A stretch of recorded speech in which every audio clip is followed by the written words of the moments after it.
અવાય છે, જો કે આ ડિજિટલ બજેટ હોય છે. મનીષ. બિલકુલ બિલકુલ કૃષ્ણા, અને ઘણા બધા સહયોગી આપણી સાથે જોડાયા છે, આપણા રિપોર્ટર પણ છે અને સાથે સાથે મહેમાનો પણ આપણી સાથે સ્ટુડિયોમાં છે. અરવિંદ પટેલ ડાયમંડ એસોસિએશન તરફથી આપણી સાથે સ્ટુડિયોમાં ઉપસ્થિત છે. સ્વાગત છે સર આપનું. આર.કે. પટેલ સાહેબ ખેડૂત અગ્રણી છે આપણી સાથે, અને હાર્દિક ભટ્ટ છે રિસર્ચર અને સ્કોલર છે.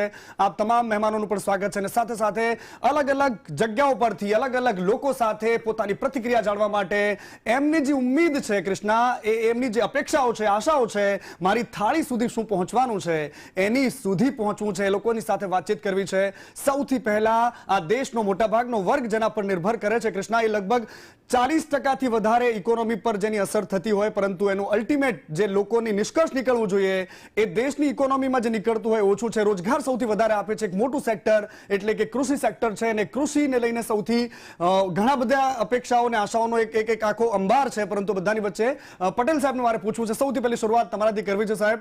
શું આશાઓ છે ખેડૂતોની આ વખતે? કારણ કે મિનિમમ સપોર્ટિંગ પ્રાઇસ થી લઈને ઘણા બધા એવા મુદ્દાઓ છે કે જેમાં પાક વીમાનો મુદ્દો છે, એવા અનેક મુદ્દાઓ છે, પરંતુ તમારી શું અપેક્ષા છે?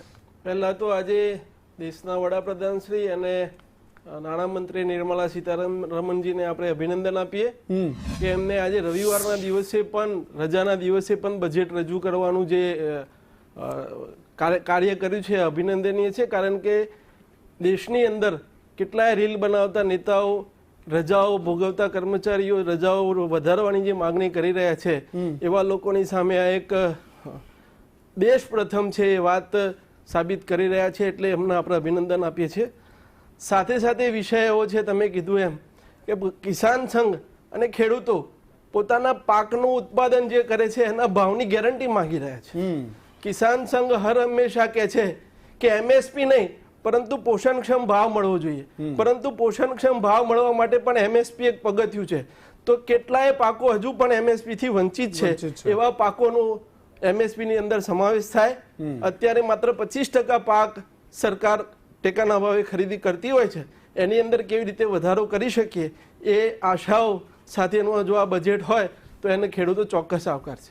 બિલકુલ બિલકુલ. અને હાર્દિક ભટ્ટ પણ મારી સાથે જોડાયેલા છે, અને અરવિંદભાઈ પણ છે. અરવિંદભાઈ, એક સવાલ મારે તમને એ પૂછવો છે, કારણ કે ગુજરાતમાં જો મંદીની વાત કરવામાં આવે તો સૌથી મોટું સેક્ટર એ ડાયમંડ છે, કારણ કે હીરા વર્કર્સની પરિસ્થિતિ આપણે સૌ કોઈ જાણીએ છીએ કૃષ્ણા. અનેક આપણે સમાચારો પણ અહેવાલોમાં બતાવ્યું છે કે હીરા ઘસુની આત્મહત્યાના જે કિસ્સાઓ સામે આવે છે એ ખૂબ જ હેરાન કરનારા છે. કારણ કે જે કારીગર 15,000-20,000માં નોકરી કરતો હતો, આજે એની પાસે કોઈ રોજગારનું સાધન નથી. ગુજરાતનો સૌથી મંદીમાં સપડાયેલો કોઈ ઉદ્યોગ હોય તો અત્યારે ડાયમંડ છે. એ પ્રકારની પરિસ્થિતિ વચ્ચે ડાયમંડની શું અપેક્ષાઓ છે? 2026ના બજેટમાં ડાયમંડ એસોસિએશન તેમજ ડાયમંડને લગતા ઉદ્યોગપતિઓ એ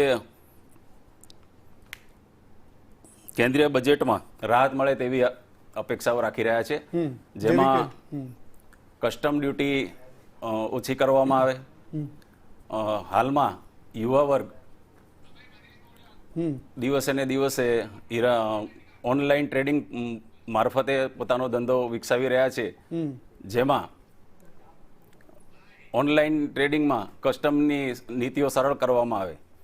દિવસે ને દિવસે હીરાનો ઉદ્યોગ એ મંદી તરફ ધકેલાઈ રહ્યો છે. રત્ન કલાકારોને પૂરતી મજૂરી મળતી નથી, જેને કારણે તેઓ આત્મહત્યા કરી રહ્યા છે. તો મારી કેન્દ્ર સરકારને એવી વિનંતી છે કે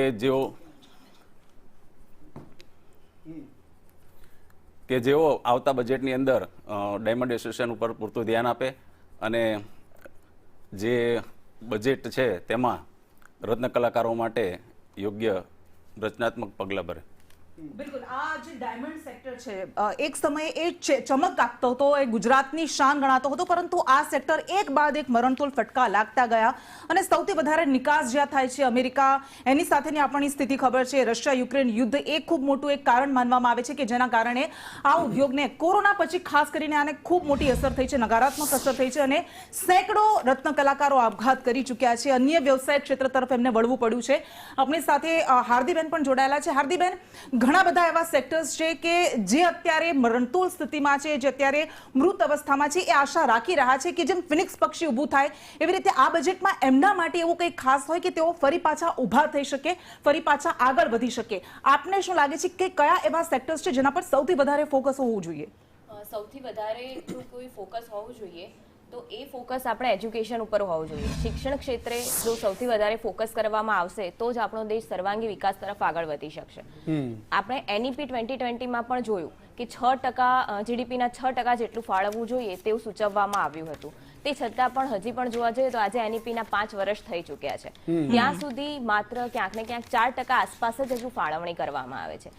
સાથે સાથે એક જે સ્કિલ ગેપ છે એ સ્કિલ ગેપ પણ ઘણો મોટો એક આપણે જોવાઈ રહ્યો છે કે લગભગ આપણા 75%થી વધારે જે યુવાઓ છે તે લોકો અનસ્કિલ્ડ પોપ્યુલેશનના વર્ગમાં આવી રહ્યા છે.